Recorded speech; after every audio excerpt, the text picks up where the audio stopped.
உடனே வருகிறேன் என்று சொன்னவன் ஏன் இவ்வளவு நேரம் ஆகியும் வரவில்லை என்று அவளுக்கு புரியவில்லை. அவள் கேட்டை திரும்பி திரும்பி பார்த்து கொண்டே இருந்தாள்.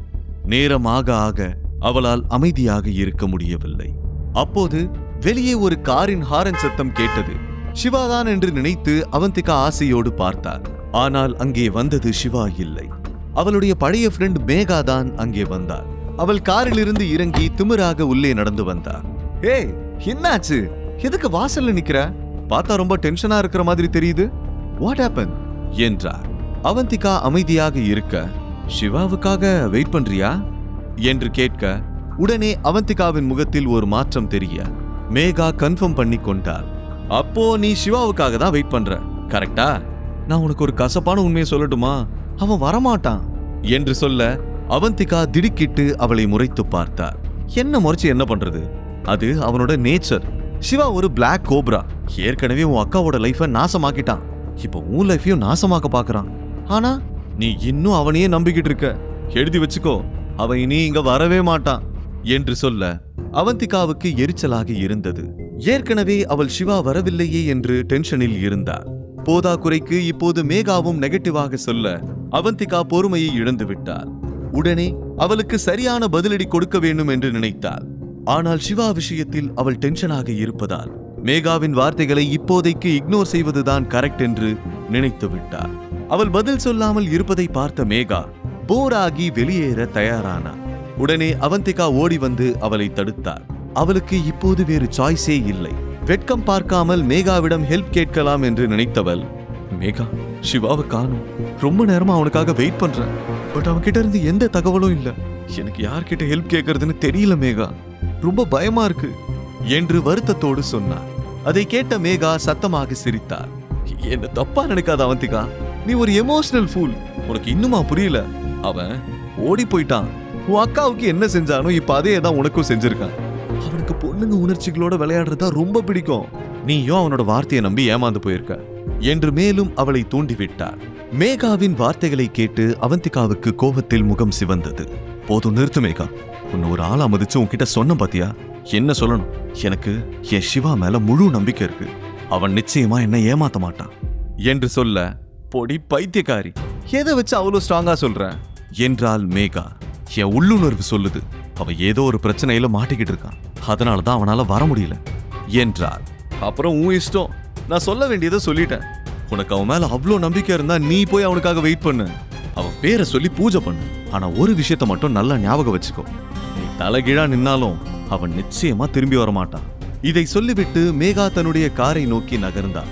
இந்த முறை அவந்திகா அவளுக்கு எந்த பதிலும் சொல்லவில்லை. தனிமையும் கவலையும் அவளை ஆட்டி படைத்தது. நேரம் செல்ல செல்ல அவளுடைய டென்ஷனும் அதிகமாகிக் கொண்டே இருந்தது. அவள் ஸ்டெப்ஸில் அமர்ந்து வாசலை பார்த்து கொண்டிருந்தாள். சிவா, நீ எங்க இருக்க சிவா? ஏன் போனை மட்டும் எடுக்க மாட்டேங்கிற? உனக்கு என்ன ஆச்சு என்று யோசிக்க அவள் கண்கள் ஈரமாக இருந்தது. அப்போது அங்கே ஒரு வித்தியாசமான சத்தம் கேட்டு அவந்திகா வாசலை பார்க்க, அங்கே திடீரென 20க்கும் மேற்பட்ட சொகுசு கார்கள் அவளுடைய பங்களாவுக்கு எதிரில் ஒன்றன் பின் ஒன்றாக வந்து நின்றது. மேகா அங்கிருந்து இன்னும் வெளியே வரவில்லை.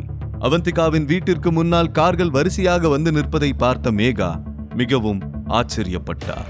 ஆனால் அவந்திகாவுக்கு ஏனோ பயமாக இருந்தது.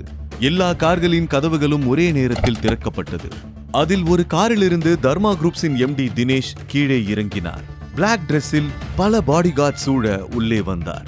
அவர் அவந்திகாவை நோக்கி வேகமாக வந்தார். லேசான புன்னகையோடு, my birthday wishes Avanthika madam, நாங்க உங்களை கூட்டிட்டு போக தான் வந்திருக்கோம், எங்க கூட வாங்க என்றார். திடீரென ஒருவர் இப்படி கேட்க அவந்திகா ஆடிவிட்டார். அவள் முகத்தில் மிகப்பெரிய ஆச்சரியம் தெரிந்தது. சிவா எங்க? அவன் ஓகே தானே என்று கேட்க தினேஷ் கான்பிடென்ட்டாக, சிவா சார் தான் உங்களை கூட்டிட்டு வர சொல்லி என்ன அனுப்பி வச்சார் மேடம், வாங்க மேடம் ப்ளீஸ் கம் என்று சொல்லிக்கொண்டே ஒரு மிகப்பெரிய லக்ஸூரியஸ் காரை சுட்டி காட்டினார். அதன் கதவுகள் ஏற்கனவே திறந்திருந்தது. மேகா இதையெல்லாம் தூரத்திலிருந்து பார்த்து கொண்டுதான் இருந்தார். அவளால் இதை நம்பவே முடியவில்லை. ஏற்கனவே அவந்திகாவின் மீது இருந்த பொறாமை இப்போது பல மடங்கு அதிகமாகிவிட்டது. இங்க என்ன நடக்குது? ஏன் அவந்திகா வீட்டுக்கு முன்னாடி இத்தனை கார்? இந்த சிவா யாரு? அவனுக்கு ஏன் இவ்வளவு மரியாதை? எல்லாரும் சார் சார்னு சொல்றாங்க. திடீர்னு இவனுக்கு ஏன் இவ்வளவு மரியாதை? எதுக்காக இத்தனை பேர் அவன் பேச்ச கேட்கறாங்க? How is it possible? என்று தன்னைத்தானே கேட்டுக்கொண்டார். அவந்திகா காரில் அமர்ந்திருந்த மேகாவை பார்த்தார்.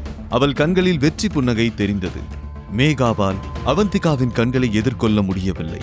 அவளுக்கு கில்ட்டாக இருந்தது. அவந்திகா காரில் ஏறிய பிறகு ரோட்டில் தூசி பறக்க எல்லா கார்களும் அங்கிருந்து புறப்பட்டு சென்று விட்டது. மேகா தனியாக இருந்தார். அவள் நம்பவே முடியாமல் இதையெல்லாம் பார்த்து கொண்டிருந்தாள். அவள் மனதில் ஒரே ஒரு கேள்விதான் ஓடிக்கொண்டிருந்தது. இந்த சிவா யாரு? எத்தனை முறை கேட்டாலும் விடை தெரியாத கேள்வியாகவே அது இருந்தது. My god, what's happening? இந்த பசில சால்வ் பண்ணலனா எனக்கு பைத்தியமே பிடிச்சிடும். இப்பவே அந்த பார்ட்டிக்கு போய் இதுக்கு பின்னாடி இருக்கிற சீக்கிரட்டை கண்டுபிடிக்கிறேன் என்று நினைத்தவள் உடனடியாக தன்னுடைய காரை ஸ்டார்ட் செய்து அவந்திகாவை ஃபாலோ பண்ண ஆரம்பித்தார்.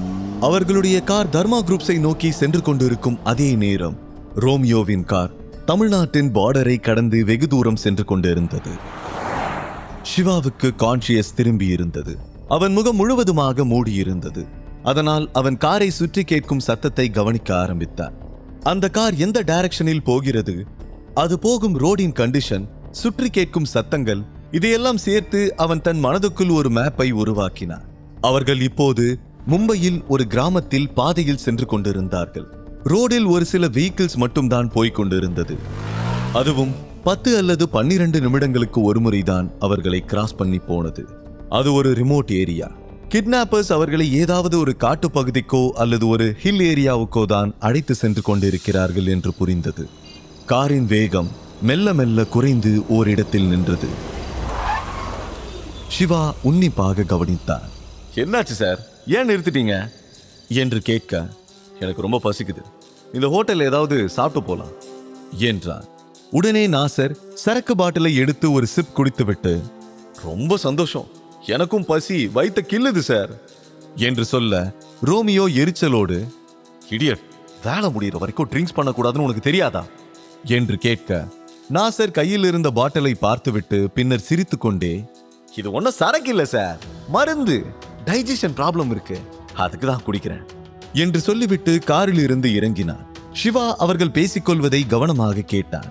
கிட்னாப்பர்ஸ் காரை ஒரு ரோட்டு கடைக்கு பக்கத்தில் நிறுத்தி இருந்தார்கள். அதிலிருந்து வாசனை வந்து கொண்டிருந்தது. அதோடு காருக்கு பக்கத்தில் நின்று சிலர் சிகரெட் பிடித்துக் கொண்டே பேசிக் கொண்டிருந்தார்கள். அவர்கள் இந்தியில் பேசினார்கள். ஆனால் சிவாவால் அதை புரிந்து கொள்ள முடிந்தது. ஹோட்டலில் இருந்து வரும் வாசனை, அந்த இடத்தின் அமைதி, அவர்கள் பேசும் இந்தியன் ஆக்சென்ட், இதையெல்லாம் வைத்து சிவா எக்ஸாக்டாக இப்போது எங்கே இருக்கிறோம் என்பதை கண்டுபிடித்து விட்டார். ரோமியோவும் நாசரும் காரில் இருந்து இறங்கி சென்று விட்டார்கள். நாசர் கடைக்கு வெளியில் போடப்பட்டிருந்த ஒரு சேரில் அமர்ந்து கொண்டார். ரோமியோ ஃபேஸ் வாஷ் பண்ண சிறிது தூரம் தள்ளி சென்று விட்டார். இப்போது சிவாவும் ஷரத்தும் மட்டும்தான் காரில் இருந்தார்கள். காரில் சன்கிளாஸ் ஸ்டிக்கர் ஒட்டப்பட்டிருந்ததால் உள்ளே சிவாவும் ஷரத்தும் இருப்பது யாருக்கும் தெரியவில்லை. ஷரத்துக்கு சுயநினைவு திரும்ப ஆரம்பித்தது. இருமியபடி அவர் தண்ணீர் கேட்க ஆரம்பித்தார். தண்ணி, எனக்கு யாராவது தண்ணி கொடுங்க என்று சொல்ல, சிவா மெல்லிய குரலில், captain sir, are you okay என்று கேட்டார். மேஜர், மேஜர், நீங்க எப்படி இருக்கீங்க மேஜர்? யார் இவங்க?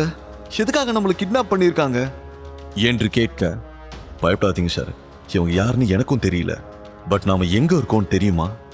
மும்பையில் இருக்கோம். உங்க ஃபர்ஸ்ட் போஸ்டிங் இங்க தான், ஞாபகம் இருக்கா என்றார். உங்களுக்கு எப்படி தெரியுது?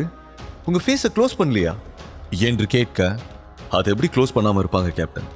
எனக்கும் கண்ணை கட்டி தான் வச்சிருக்காங்க, பட் என்னோட மூக்கும் காதும் இன்னும் திறந்தே தானே இருக்கு, அதை வச்சுதான் கண்டுபிடிச்சேன் என்று ஹியூமரஸாக பதில் சொன்னார். அவனிடம் எந்த பயமும் இல்லை. எப்படியும் இந்த சிச்சுவேஷனில் இருந்து எஸ்கேப் ஆக முடியும் என்ற நம்பிக்கை அவன் குரலில் தெரிந்தது. அப்போது ரோட்டு கடைக்காரரின் சத்தம் கேட்டது.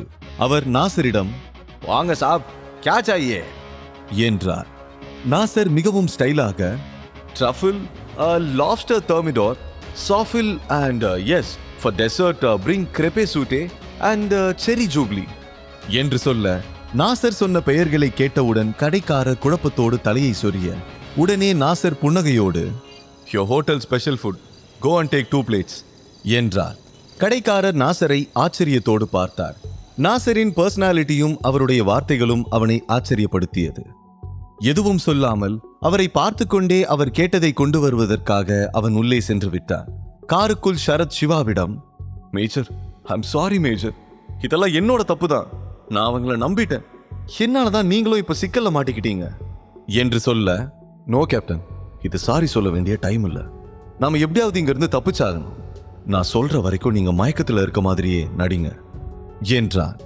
ஓகே மேஜர் என்று சொல்லிவிட்டு ஷரத் மயக்கத்தில் இருப்பது போல சாய்ந்து கொண்டார். சிறிது நேரத்தில் காரில் அசைவு தெரிய உடனே இருவரும் அமைதியாகி விட்டார்கள். ரோமியோவும் நாசரும் கதவை திறந்து கொண்டு உள்ளே ஏறினார்கள். முழு கதையையும் கேட்டு மகிழ பாக்கெட் FM ஏபி டவுன்லோட் செய்யுங்கள். லிங்க் டிஸ்கிரிப்ஷனில் கொடுக்கப்பட்டுள்ளது.